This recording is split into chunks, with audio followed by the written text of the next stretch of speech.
a very Potus narcissist. Before I commence with the body of this video, there are several points that need to be made. Firstly, I have now recorded this as a consequence of repeated requests for me to do so. The original material has been available for just under 2 years and was in written form on narcsite.com. However, since there have been repeated requests for me to do a video about President Trump, I have done so. It will save me having to refer people to the article.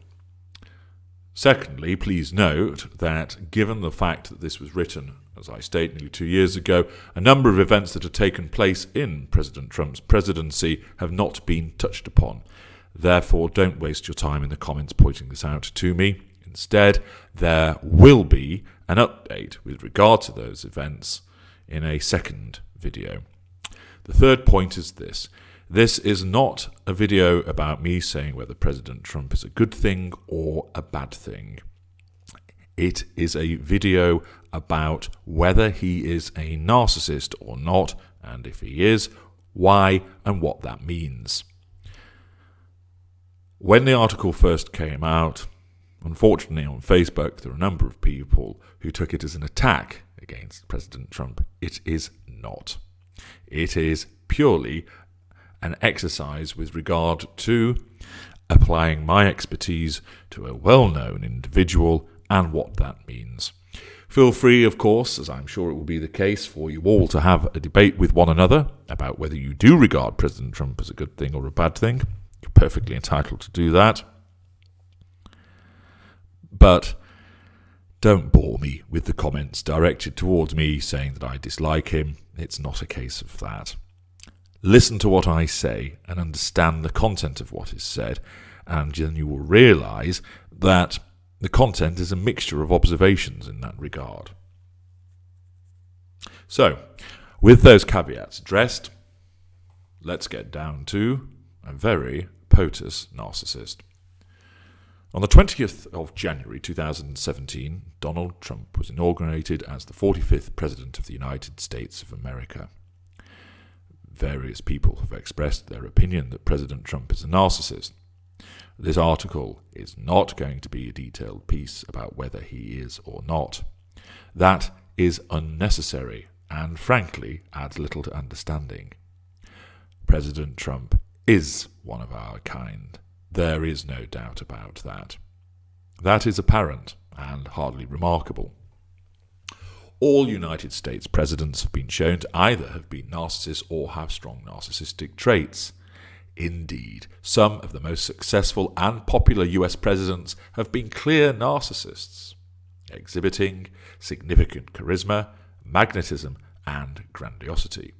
This includes, and this list is not exhaustive, Lyndon Johnson, Andrew Jackson, Teddy Roosevelt, JFK, Richard Nixon, Bill Clinton, Barack Obama. The majority of those individuals the majority of presidents and political leaders in other countries are narcissists. The fact is, those who get to that position have to be narcissists to get there and to stay there, and invariably are highly polished performers, which invariably cause people to think that they may not be a narcissist, particularly with the exhibition of cognitive empathy, which mid-range and especially greater narcissists exhibit. The existence of leaders as narcissists is not limited to the United States. Wade through history, both recent and distant, and leader after leader of countries, empires, and dynasties can be shown to be narcissists. Other traits such as psychopathy and Machiavellianism are prevalent.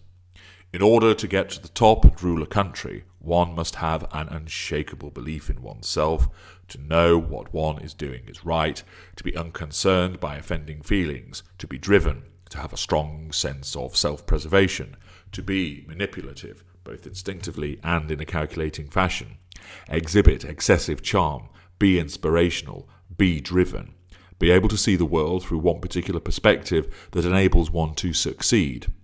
Average will not cut it. Being an everyman will not get you there. Our kind do get there, repeatedly, and some who are our kind are defeated candidates also. It is, therefore, Not a surprise at all that President Trump is one of our kind. What perhaps is surprising to some is that it is so obvious. Indeed, it almost at times appears like a caricature of narcissism, since for someone so successful, there is little or no credence given to the maintenance of a facade for which successful narcissists are infamous. The facade is there, but only slightly, and with President Trump it manifests in a different manner. If you think that this is going to be an article and a video bashing or lauding the Donald, then prepare to be disappointed. Go to your relevant echo chamber if you want to read about that. This video is to add to the perspective of what can be expected from President Trump as viewed by one of his own. Naturally, dependent on your perspective, you may regard it as good, bad, or some of each. But it is a detailed observation about what to expect from one who knows his own kind. Number 1, he will get things done because he and the country are one. Why is this? Donald Trump wants the United States of America to be great again. He campaigned on such a slogan. He wants this because then the United States of Donald Trump will be even greater. The United States is an extension of President Trump. In common with our kind, he does not want to be controlled by his environment. He wants to control it. He regards the country and its people as an extension of him, and he exerts the ultimate authority over it all. He wants that country to thrive, because that means he will thrive through the production of all of the fuel that will come his way. Like any leader, he will face opposition to his plan. President Trump campaigned on building a wall between the US and Mexico. It may not turn out to be concrete all the way along. It will not be some great wall of America, but there will be a barrier. Why? Because that is his monument. He wants to create a monument to himself. This edifice, which is the ultimate symbol of control, a wall, a fence, a barrier, says, you can come in, but not you. It says, I am going to protect you on this side and stop you on that side. By creating this wall, President Trump creates a manifestation of his desire for control and also a physical and lasting monument to his perceived greatness. There will be attempts to exclude it from spending bills to frustrate its construction, but President Trump will see it done in some form because it is his wall.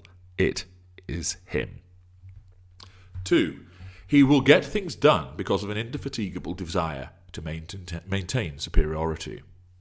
In common with our kind, President Trump regards himself in a class of one, above everybody else, and why not? He is the oldest and wealthiest president in history. How many times have you heard him say, I am the one who knows, I know the facts, I am the one to get things done, I am the expert? And he truly believes it. He has no governmental or military experience before taking office, and he could not even rely on being a film star, although TV may half-tick this box, yet he became President of the United States, and thus the most powerful man in the world. He believes that such a position is his right and entitlement, and that the office was always destined to be his. To ensure he maintains superiority, he will not give up. How soon was it that people predicted he would not even make 100 days in office? He has already exceeded that by some margin. He must win every fight. He must ensure his opponent stays unsettled, belittled, and whatever it takes to remain the one who has superiority. Witnessed some time ago the refusal to shake hands with Angela Merkel, the German Chancellor. Diplomatic protocols and political niceties do not matter to President Trump. He does what he wants, and such an act ensured, in his mind, that he was the one who held the advantage in that meeting. President Trump's stance on refugees is well documented after he warned that admitting refugees from generally Muslim nations presented a threat to US security. Wasting no time, he issued an executive order suspending a refugee program for 120 days. This was halted by a federal judge. President Trump did not wait around. He issued a revised executive order. Again, this was halted by federal judges in Hawaii and Maryland. President Trump has stated he will fight the case all the way to Supreme Court. A narcissist who wishes to maintain his superiority over his spouse when arguing about his late arrival from an evening of drinking will engage in blame-shifting, projection, denial, deflection, word salad, and many more manipulations, so he maintains the upper hand. He will twist and turn to stay on top. President Trump is no different. His desire to get his way will mean he will also twist and turn, order, demand, and so forth, to enable his superiority to remain intact, because to him, as one of our kind, it absolutely has to be the case. Number 3, he will always get things done because he is, from his perspective, always right. The narcissistic perspective, which I've explained previously in the video Toxic Logic, means that whilst we are looking at the same facts as you, we have a differing perspective. Those who are not of our kind find this difficult to grasp, as they regard their perspective as the one that must be right and reality, and therefore that our stance is illogical. But to us, our perspective is logical and right. Why? Because it serves us and our needs. This unshakable belief is in always being right serves to drive President Trump forward. It means when he faces an obstacle, it is wrong and he is right, and therefore it must be removed, surmounted, or more usually, given his bombastic and belligerent style, broken through, and such action is also right. The maintenance of this perspective results in frequent and extensive blame-shifting. A gallery of villains is created who are shown to be irrational and dangerous opponents seeking to damage the righteous and right narcissist. Take a look at President Trump's early gallery of villains, which will be added to in the update to this video. Those who are to be blamed for various ills and who he shifts blame onto in order to remain right. Obama, Crooked Hillary, Little Marco Rubio, Muslims, China, Washington, Drain the Swamp, Mexican Americans, Democrats, the British Broadcasting Corporation, environmentalists, and of course the media, to name some. Now, of course, it's hardly unheard of for an administration to blame others for current problems, but the scale and extent of this blame-shifting is entirely representative of our kind, and it will continue. Other people will always be at fault, so target your annoyance, your hatred at them, but not President Trump. He will not shy away from blaming anybody. His spokesperson, Sean Spencer, has been criticised by President Trump. He is not afraid to chuck bodies on the bonfire, be they long-standing villains or fresh ones, even from his own side. By placing the blame always somewhere else and maintaining his superiority of being right, President Trump will continue to forge forward. Yes, he will create enemies, he will create protests and divide people, but of course he does not care. Why? Because he is right and they are at fault. 3 million protesting, so what? They are wrong. And anyway, their protests are just fuel to him. Millions did not protest, and millions voted for him. That is what he will be thinking. Number 4, he will use the narcissistic quality of victimhood to his advantage.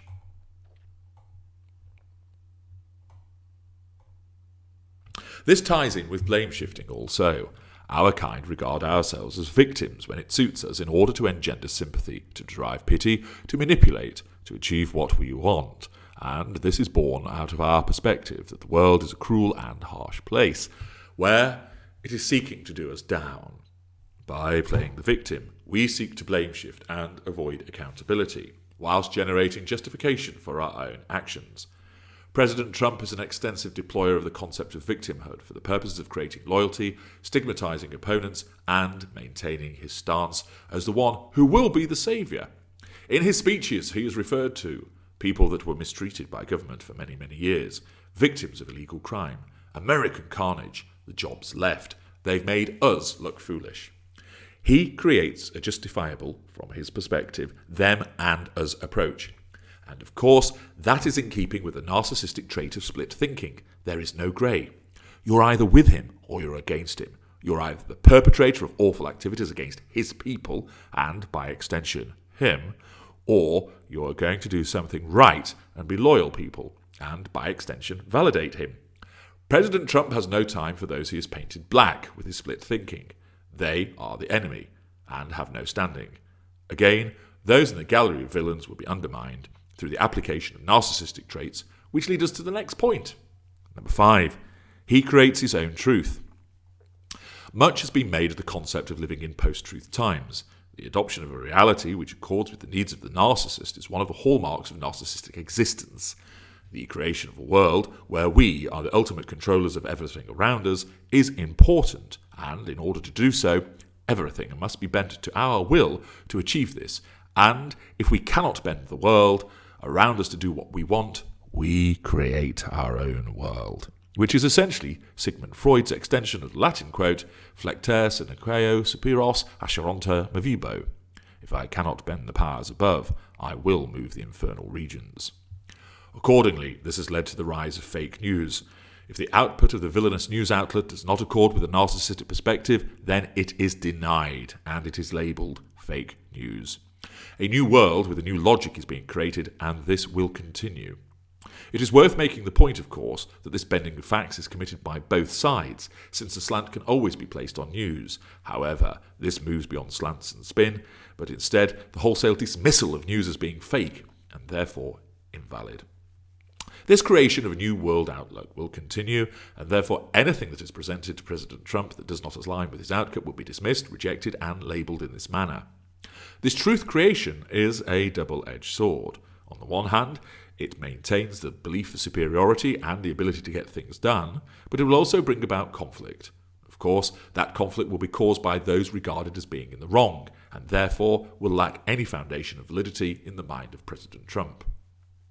Number 6. He will improve the US economy, but at a cost. President Trump is a successful businessman. He is worth between 3.5 and 10 billion, depending on who you ask, but what's a few billion at that level? That denotes success. He knows he is successful. His self-belief, both based on some form of achievement and delusional grandeur, means he always knows best for the economy, and in part, he's right. His stance on trade, which will see more protectionist approach, his stated desire to create 25 million jobs over 10 years, and his tax proposals will be achieved. This will see the US economy move upwards, and there will be economic growth with a larger economy. Other countries will rush to court the US with shifting trade arrangements because the US is the ultimate trade partner. What it does dictates the global economy. Witness the subprime fallout of 2008 as a recent example. Against this, the proposed enforcement of immigration will see millions of unpaid labourers removed.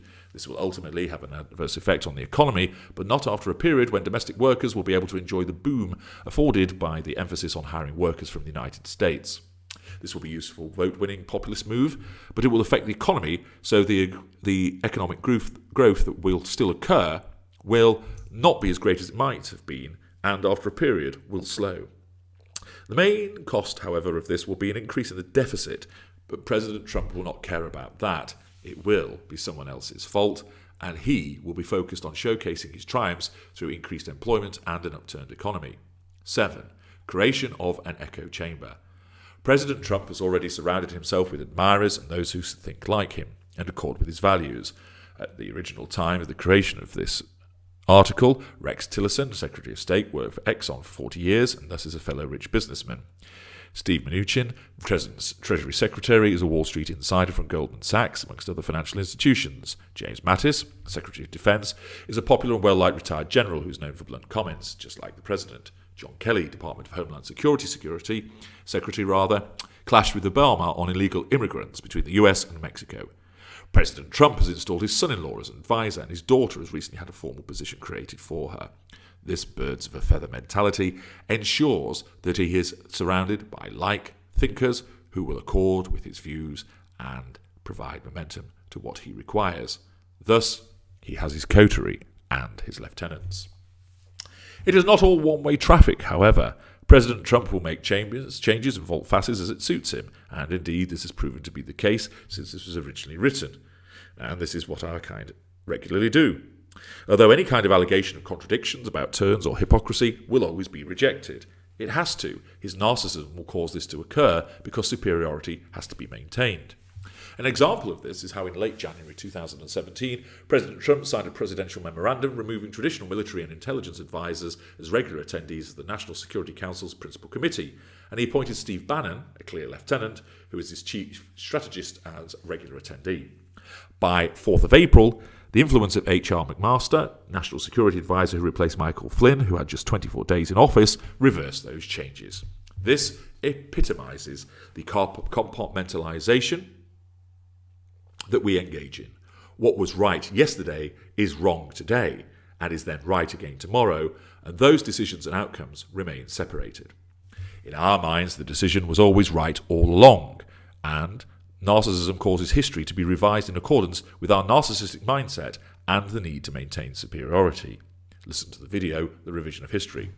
If President Trump sees that it will achieve what is to be done, then he will make those changes. There is no dithering, no hesitation. The changes may indeed contradict previous stances, but not in his mind. His mind will always find a way to brush aside such allegations. His narcissism makes it so. Number 8. Frustration will cause achievement, but foster resentment. In accordance with his huge sense of entitlement, what the president wants done must be done immediately, and if not done so, it is a criticism, and his churning fury, which is always there, will start to ignite. All narcissists have this fury. When we are criticised, which is not the same as criticism that a non-narcissist experiences, but rather it is fuel-free criticism, we are wounded and our fury ignites. Many of us can keep this under control. Others cannot, and it manifests as heated fury, physical violence, property destruction, shouting, name-calling, or cold fury. Cold shoulders, silent treatments, exclusion, sulking. President Trump suffers such wounding often. His fury ignites. He does not go so far as to physically assault people. That is not his major weapon. Where he assaults them is on Twitter. As a prolific tweeter, President Trump uses the social medium to display his heated fury, and in turn the retweets and likes by the tens of thousands provide him with fuel, which heals the wound caused by the criticism and the wounding, and his fury then abates. On the 7th of February 2017, clearly frustrated and thus wounded by criticism of the dilatory nature by which his cabinet was not in place, he tweeted, "It is a disgrace. My cabinet is not yet in place. The longest delay in the history of our country." It was not the longest delay, but that does not matter. His impatience and frustration is evident, something our kind suffers from, and he sees no need to hide it. Following Meryl Streep's criticism of it at the 2017 Oscars, President Trump again turned to Twitter and referred to Streep as a Hillary flunky, a clear response to being wounded. When things are not being done to his liking and at the required speed, this will feel like a criticism to him. He will be wounded, his fury will ignite, and he will dismiss people, criticise them openly through Twitter, attack them, and do so through other means and take other steps to get done what he wants. This will have the advantage of causing matters to progress and people to operate through fear, love and fear being the chief reactions caused by our kind. But behind this will be a growing resentment at those who feel they have been badly treated as a consequence of these manifestations of ignited fury, born out of wounding, arising from delay and frustration. Number 9. There will be no smoothing of the bombastic straight talking. There are those who may have thought that achieving the goal of office and the standing that comes with it, then President Trump might somewhat calm down and apply some finesse and diplomatic gloss to his behaviour. In other words, be a statesman. There is, unsurprisingly, no evidence of that having happened so far, and nor will it. He, of course, as explained above, is right about everything he says, and everybody who disagrees is wrong. This straight talking has appeal, obviously, to many voters who became tired of the coded speeches, political spin, and doublespeak of other candidates and administrations. President Trump's plain speaking means he regularly labels people, another narcissistic trait, and, as mentioned earlier, one of his biggest was to refer to Hillary Clinton as Crooked Hillary. He has repeatedly insulted news reporters in conferences, and, of course, famously imitated disabled reporter Serge Kowalewski at a party rally in 2015. This incident also evidenced President Trump's capability for compartmentalization and the revision of history, both of which will serve him in maintaining the upper hand, as later he declared, "I have no idea who this reporter Serge Kowalewski is," and went even further to evidence our split-second contradictory behaviour by adding, "Despite having one of the all-time great memories, I certainly do not remember him." What a fantastic example of the narcissistic mind at work. Trump also revels in taking hold of plain speaking directed at him and his allies. When Clinton referred to his supporters as a basket of deplorables, this was seized on as a badge of honour and was appropriated accordingly. Insults and plain speaking are in his domain, and he will continue to use these devices to further his aims, whilst turning the tables on anybody who uses them against him. Such an attitude will enable him to get business done, to face down opponents, but for every success achieved, Through this, he's likely to create another problem through alienation and insult. 10. He will do what he wants. In accordance with the narcissistic sense of entitlement, failure to recognise boundaries, lack of accountability and preoccupation with unlimited success, President Trump will do what he wants. He considers himself unfettered and will adopt a Nixonian stance of, when the president does it, that means it is not illegal. This will allow him to drive matters forward. He will consolidate popularity with his own supporters, but he will draw challenges and disapproval elsewhere. Hence, already his support remains high at the time of writing this article originally in his core supporters, but his approval rating as a whole has fallen. Your opinion does not matter, because if you're not with him, then you're wrong and not be listened to. You can be shuffled out of his inner circle, and someone else will be found instead to provide the validation that we narcissists require. Furthermore, President Trump was democratically elected, which means this can only reinforce his belief that he's always right. His evident magnetism, driven attitude and bluff charm appeal to millions who felt let down and abandoned by a technocratic elite. But winning the Electoral College vote was not enough to accord with this sense of right and entitlement.